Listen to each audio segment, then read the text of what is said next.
Hoy escribía efectivamente un artículo que se llama Conferencias y Aprobación. Dice, al insistir que en sus conferencias sean más propaganda que rendición de cuentas, AMLO fortalece una percepción de evasión y negación. Y bueno, pues el día de hoy un reportero, bueno, no es propiamente reportero, él pertenece efectivamente a un blog, hizo una pregunta absolutamente desconcertante porque uno pues considera que hay ciertas cosas que pues no serían propias de una discusión en el momento que está. Cada quien tiene derecho a preguntar lo que quiera, pero que Carlos Pozos haya leído efectivamente un documento en donde le formulaba una pregunta absolutamente desconcertante al presidente en materia de, unidad nacional. Escuchemos lo que dijo Carlos Pozos.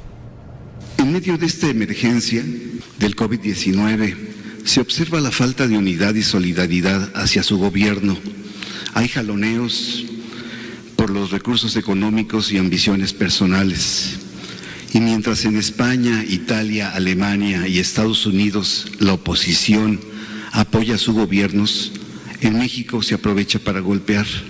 El COVID-19, señor presidente, ha sacado a flote las inequidades y la falta de patriotismo y solidaridad de muchos. Existen filias, pero existen más fobias. Al inicio de esta crisis, ¿podría usted hacer un mensaje presidencial en cadena nacional haciendo un llamado a la unidad del país? Pues no se aceptó su tregua. Los escribanos, los intelectuales orgánicos, los voceros, los divos, las divas, los teachers, los periodistas, los líderes de opinión, los empresarios, los políticos, los artistas, los intelectuales, los dirigentes sociales, exmilitares, cada quien jala para sus intereses, señor presidente, y requerimos como mexicanos, los que votaron por usted y los que no votaron, un mensaje del jefe de Bueno, Estado. pues eso preguntó Carlos Pozos. Yo le pregunto a Luis Estrada si es el poder preguntándose a sí mismo, ¿no? Es decir, ¿qué me preguntaría yo si estuviese frente al espejo? Luis, ¿cómo estás? ¿Qué tal, Leonardo? ¿Cómo estás? Muy buenas noches. Bueno, pues creo que ahí se ve claramente la seriedad con la que toman algunos reporteros de los llamados, entre comillas, medios digitales, porque pues imagínate la oportunidad que tuviera un reportero de preguntarle al presidente y le acaban preguntando, o más bien haciendo como una editorialización de una idea del presidente desde su punto de vista.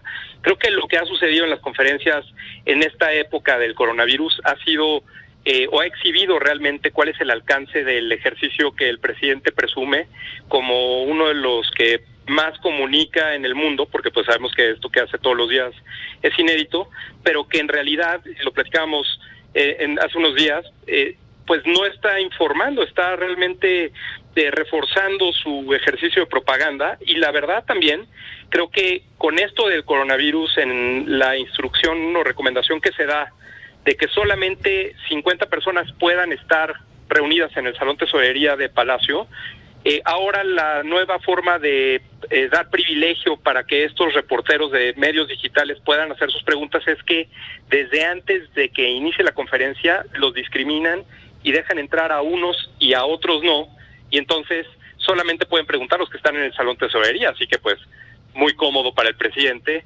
irse con preguntas que no son difíciles y que además pues, esa como la ya tenía explicamos, escrito, no, bueno, esa era casi como péguele a toda la legión mefistofélica, pero digamos, esto amenaza, tú lo dijiste con una enorme precisión, esto pues más que un vacío de poder se puede convertir en un vacío informativo y que las mañaneras se conviertan en un ritual en donde pues el presidente, más que dar información sobre lo que está ocurriendo en el país, se dedique a una esgrima política con sus enemigos y el día de hoy, Luis, hasta con su secretario de Hacienda. Sí, mira, yo creo que a fin de cuentas el hecho de que el presidente esté optando por no contestar las preguntas difíciles en un momento en el que se necesitan muchos detalles sobre toda la incertidumbre que está alrededor, no solo de la crisis por el COVID, sino pues todas las implicaciones económicas, sociales y otras que el presidente incluso dijo que él anunciaría en el momento en el que se presentara algo relativamente complicado. El presidente no lo ha hecho, ha delegado, como lo ha hecho en otras ocasiones cuando se le ha presentado una crisis en el pasado, deja que otros funcionarios de su gobierno tengan la voz para que el presidente se quede en el mensaje mucho más general, pero ese mensaje general, cuando la expectativa es demasiado alta respecto de la información que se tiene que ir actualizando minuto a minuto, como cualquier crisis, pues no se cumple, y es ahí donde se genera este vacío de información al dar señales ambiguas, contradictorias, y ese vacío de información genera especulación y a su vez también noticias falsas, que son las primeras. El gobierno se queja de las noticias falsas y la falta de información, pero ellos mismos me parece que han generado ese vacío. Articulazo el de conferencias y aprobación, ligas los dos temas, pero déjame preguntarte, Luis, a mí me inquieta mucho ver que ante el desafío que supone para el gobierno de López Obrador, para el gobierno de México, el COVID-19, bueno, el coronavirus, en realidad el presidente está más preocupado por lo que los sectores críticos dicen de él, o sea, no está estimulado por el enorme desafío que para su gobierno supone en el plano sanitario y económico un choque externo, sino ir a cobrar viejas facturas.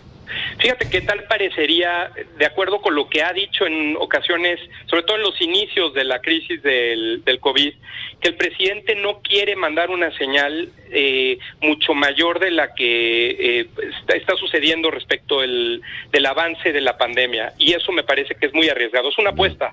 Y es una apuesta que el presidente, por supuesto, quiere tomar, y él ha dicho: yo no quiero salir aquí con un tapabocas, yo no quiero dejar de hacer las cosas que normalmente hago, como las giras. Oye, Luis, pues se nos acaba el tiempo. Te mando 1000 abrazos. Gracias. Gracias a ti, Leonardo. Muy buenas noches.